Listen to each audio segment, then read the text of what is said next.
Nakakalungkot lang na despite dun sa mga effort ng mga street sweepers natin na linisan yung kalsada natin para at least malinis na nakikita ng mga mga locals and mga tourist natin, pero may mga tao rin talaga na walang disiplina, di ba? Gaya nito. Tapos sa tabi pa kasi ng office natin 'yan. So pagbungan mo umagang umaga po 'yan. First time in mo sa duty ganyan makikita mo, 'di ba? Wala tayong magagawa.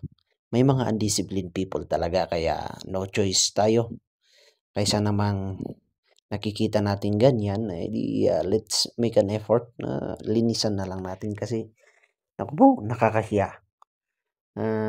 Paano 'pag nakita 'to ng mga bata? Makita ng mga young ones natin, 'di ba? Iisipin nila tapunan siguro 'yan, 'di ba? Despite po dun sa effort ng ating city government na at least man lang ma-minimize natin yung mga ganito, may mga basurahan naman, may mga trash bin naman diyan. Pero dapat it's part of a discipline of being a human being. Dapat tong mga 'to.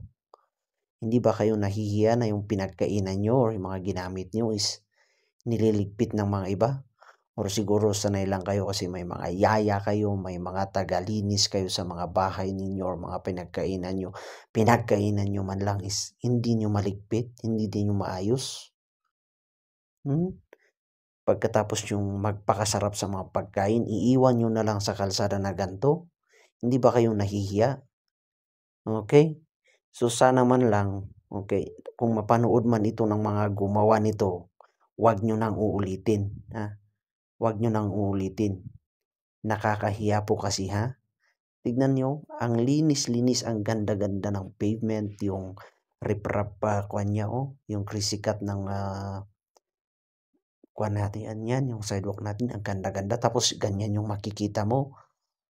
Kung hindi nyo po mairespeto yung office namin, kasi malapit lang yung office natin dyan lang metro lang. Kung hindi nyo po mairespeto yung office ng isang pulis at kung wala talaga kayong respeto sa mga police officers, please man lang respeto nyo naman yung nature. Respeto nyo rin naman yung mga sarili nyo. Itapon nyo sa tama. Tinuro naman ng mga teacher nyo yan or talagang pasaway lang talaga kayo or wala talaga kayong disiplina sa mga bahay nyo. Tignan nyo po, ang daming kalat. Nakakahiya. Sayang. Sayang yung mga pera nyo. Kahit gaano pa karami yung pera nyo kung wala kayong disiplina, naku po. Huwag po na nating hintayin na yung nature. Huwag po nating hintayin na yung nature ang maningil sa ating kagagawan dahil sa ating mga kawalan ng disiplina. Okay?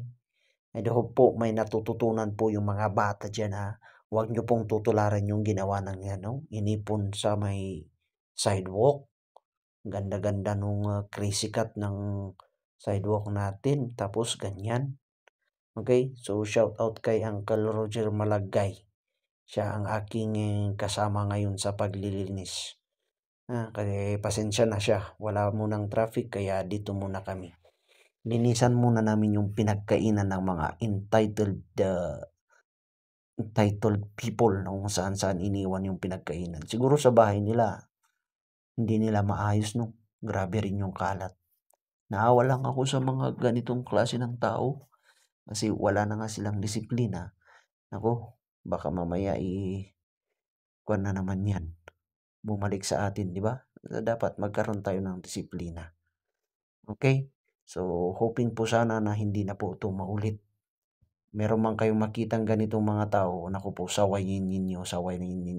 Baka lalong mas lumaki pa yung mga nguso nila.